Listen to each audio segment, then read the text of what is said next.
ಕೇಳಿ ಶಿವಮೊಗ್ಗದ ಇರುವಕ್ಕಿ ಮತ್ತು ನವಿಲೆಯ ಕೆಳದಿ ಶಿವಪ್ಪನಾಯಕ ಕೃಷಿ ಮತ್ತು ತೋಟಗಾರಿಕೆ ವಿಜ್ಞಾನಗಳ ವಿಶ್ವವಿದ್ಯಾಲಯ ಇವರ ಪ್ರಾಯೋಜಿತ ಕಾರ್ಯಕ್ರಮ UAHS ನೇಗಿಲ ಮಿಡಿತ. ನಮಸ್ಕಾರ ರೈತ ಬಂಧುವರೇ, ನನ್ನ ಹೆಸರು ಜೀವನ್ ಅಂತ ಹೇಳಿ ಗೋಡಂಬಿ ತಂತ್ರಜ್ಞಾನ ಕೇಂದ್ರದಲ್ಲಿ ಸಹ ಸಂಶೋಧನಕ್ಕಾಗಿ ಕಾರ್ಯನಿರ್ವಹಿಸ್ತಾ ಇದ್ದೇನೆ. ಈ ಒಂದು ದಿನ ನಾನು ನಿಮಗೆ ಗೋಡಂಬಿ ಹಣ್ಣಿನ ಮೌಲ್ಯವರ್ಧನೆ ಬಗ್ಗೆ ಹೇಳ್ತೇನೆ. ಗೋಡಂಬಿಯಲ್ಲಿ ಮೌಲ್ಯವರ್ಧನೆ ಉತ್ಪನ್ನಗಳಾಗಿ ಅನೇಕ ನಾವು ಉತ್ಪನ್ನಗಳನ್ನು ತಯಾರಿಸ್ಬೋದಾಗತ್ತೆ. ಮೊದಲನೇದಾಗಿ ಗೋಡಂಬಿ ಹಣ್ಣಿನ ಸಿರಾಪನ್ನು ತಯಾರಿಸ್ಬೋದು, ಗೋಡಂಬಿ ಹಣ್ಣಿನ ಜ್ಯೂಸನ್ನು ತಯಾರಿಸ್ಬೋದಾಗುತ್ತೆ, ಗೋಡಂಬಿ ಹಣ್ಣಿನ ಉಪ್ಪಿನಕಾಯಿನ ಮಾಡ್ಬೋದಾಗತ್ತೆ, ಗೋಡಂಬಿ ಹಣ್ಣಿನ ಜಾಮ್ ಮಾಡ್ಬೋದಾಗತ್ತೆ, ಗೋಡಂಬಿ ಹಣ್ಣಿನ ಮಿಕ್ಸ್ಡ್ ಜಾಮ್ ಮಾಡ್ಬೋದಾಗತ್ತೆ, ಗೋಡಂಬಿ ಹಣ್ಣಿನ ಕ್ಯಾಂಡಿ, ಗೋಡಂಬಿ ಹಣ್ಣಿನ ಕ್ರಂಚ್ ಇವುಗಳನ್ನು ತಯಾರಿಸ್ಬೋದಾಗತ್ತೆ. ಈ ಒಂದು ಸಂಚಿಕೆಯಲ್ಲಿ ನಿಮಗೆ ಗೋಡಂಬಿ ಹಣ್ಣನ್ನು ಮೌಲ್ಯವರ್ಧಿತ ಉತ್ಪನ್ನ ಮಾಡಬೇಕಂತಂದರೆ ಯಾವ ರೀತಿ ಹಣ್ಣನ್ನು ಸಂಸ್ಕರಣೆ ಮಾಡಬೇಕು ಅನ್ನೋದ್ರ ಬಗ್ಗೆ ನಾನು ತಿಳಿಸ್ಕೊಡ್ತೀನಿ. ಈ ಒಂದು ಸಂಚಿಕೆಯಲ್ಲಿ ಗೋಡಂಬಿ ಹಣ್ಣಿನ ಜಾಮ್ ಮತ್ತು ಗೋಡಂಬಿ ಹಣ್ಣಿನ ಉಪ್ಪಿನಕಾಯಿ ಬಗ್ಗೆ ನಿಮ್ಗೆ ಹೇಳ್ತೀನಿ.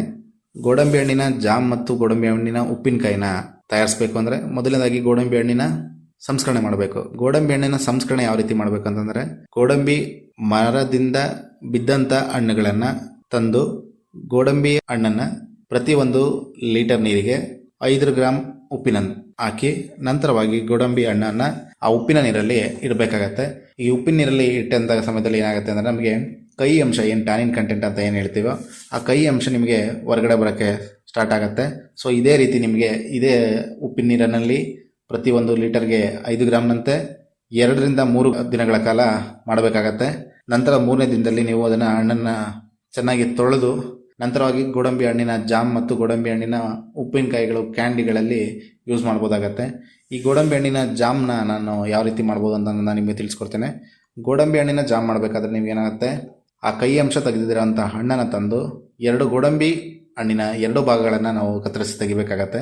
ನಂತರವಾಗಿ ನಾವು 3 ರಿಂದ 4 ಭಾಗಗಳನ್ನಾಗಿ ಗೋಡಂಬಿ ಹಣ್ಣನ್ನು ಕತ್ತರಿಸಿ ಬಿಸಿನೀರಲ್ಲಿ ಬ್ಲಾಂಚಿಂಗ್ ಅಂತ ಹೇಳ್ತೀವಿ 5 ರಿಂದ 10 ನಿಮಿಷಗಳ ಕಾಲ ಬಿಸಿನೀರಲ್ಲಿ ಬೇಯಿಸಬೇಕಾಗತ್ತೆ. ನೆಕ್ಸ್ಟು ಬೆಂದಂಥ ಒಂದು ಹಣ್ಣನ್ನು ನಾವು ರುಬ್ಬಬೇಕು.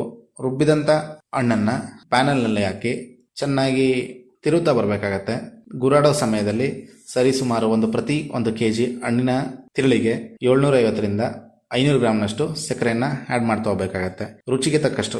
ಒಬ್ಬರು ಟೇಸ್ಟ್ ಸಕ್ಕರೆ ಅಂಶ ತಿನ್ನುವಂಥವ್ರು 750 ಗ್ರಾಮು, ಕಡಿಮೆ ಪ್ರಮಾಣದಲ್ಲಿ ಸೇವಿಸುತ್ತವರು 500 ಗ್ರಾಮ್ ಅಷ್ಟನ್ನ ಯೂಸ್ ಮಾಡಬೇಕಾಗತ್ತೆ. ಕಂಟಿನ್ಯೂಸ್ ಆಗಿ ನೀವು ಸ್ಟಿರ್ ಮಾಡ್ತಾ ಹೋಗಬೇಕಾಗತ್ತೆ. ಗೋಡಂಬಿ ಏನು ತಿರುಳಿತ್ತು ನಿಮಗೆ ಜಾಮ್ ಆಗೋಕ್ಕೆ ಕನ್ವರ್ಟ್ ಆಗ್ತಾ ಬರ್ತಾ ಇರ್ತದೆ. ಗಟ್ಟಿಯಾದಂಥ ಓದಿನಂತಾಗಿ ನಿಮಗೆ ಜಾಮ್ ರೆಡಿ ಆಗ್ತಾ ಬರುತ್ತೆ.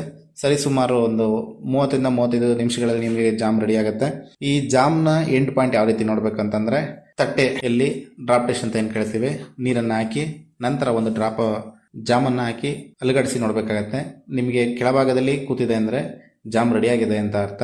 ಇಲ್ಲ ಅಂದಲ್ಲಿ ಇನ್ನೂ ಸ್ವಲ್ಪ ಮಟ್ಟಿಗೆ 5 ರಿಂದ 10 ನಿಮಿಷಗಳ ಕಾಲ ನೀವು ಬೇಯಿಸಬೇಕಾಗತ್ತೆ. ನಂತರ ಅದೇ ಬೆಂದ ನಂತರ ಮತ್ತೆ ಒಂದು ಟೆಸ್ಟನ್ನು ಮಾಡಿ ಅದರಲ್ಲಿ ನೀವು ಎಂಡ್ ಪಾಯಿಂಟ್ನ ಚೆಕ್ ಮಾಡಿ ನಂತರವಾಗಿ ಗ್ಯಾಸನ್ನು ಇದು ಮಾಡಬೇಕತ್ತೆ. ತದನಂತರ ಎಂಡ್ ಪಾಯಿಂಟ್ ರೀಚ್ ಆಗ್ತಿದ್ದಂಗೆ ಪ್ರತಿ 1 kg ಹಣ್ಣಿನ ಜಾಮಿಗೆ 15 ಗ್ರಾಮ್ ನಿಂಬೆ ಉಪ್ಪನ್ನು ಹಾಕಬೇಕಾಗತ್ತೆ. ನಂತರವಾಗಿ ಹಾಕಿ ಗೋಡಂಬಿ ಹಣ್ಣಿನ ಜಾಮ್ ನಿಮಗೆ ತಯಾರಾಗಿರುತ್ತೆ. ಇದೇ ರೀತಿ ಅತಿ ಹೆಚ್ಚು ಉತ್ಪನ್ನಗಳನ್ನು ತಯಾರಿಸುವ ಬಗ್ಗೆ ನಿಮಗೆ ಮಾಹಿತಿ ಬೇಕಾದಲ್ಲಿ ಗೋಡಂಬಿ ತಂತ್ರಜ್ಞಾನ ಕೇಂದ್ರ ನವಿಲೆ ಶಿವಮೊಗ್ಗವನ್ನು ಸಂಪರ್ಕಿಸಿ. ನನ್ನ ದೂರವಾಣಿ ಸಂಖ್ಯೆ 7760830449. ಧನ್ಯವಾದಗಳು. ಇದುವರೆಗೆ ಶಿವಮೊಗ್ಗದ ಇರುವಕ್ಕಿ ಮತ್ತು ನವಿಲೆಯ ಕೆಳದಿ ಶಿವಪ್ಪನಾಯಕ ಕೃಷಿ ಮತ್ತು ತೋಟಗಾರಿಕೆ ವಿಜ್ಞಾನಗಳ ವಿಶ್ವವಿದ್ಯಾಲಯದ ಪ್ರಾಜೆಕ್ಟ್ವದ ಅಡಿಯಲ್ಲಿ ಆಕಾಶವಾಣಿ ಭದ್ರಾವತಿ ಕೇಂದ್ರದಲ್ಲಿ ಸಿದ್ಧಪಡಿಸಲಾದ ಕೃಷಿ ಮತ್ತು ಕೃಷಿ ಅವಲಂಬಿತ ವಿಷಯಗಳ ಜ್ಞಾನ ತುಂಬುವುದಕ್ಕಾಗಿಯೇ ಇರುವ ವಿಶೇಷ ಕಾರ್ಯಕ್ರಮ UAHS ನೇಗಿಲ ಮಿಡಿತ.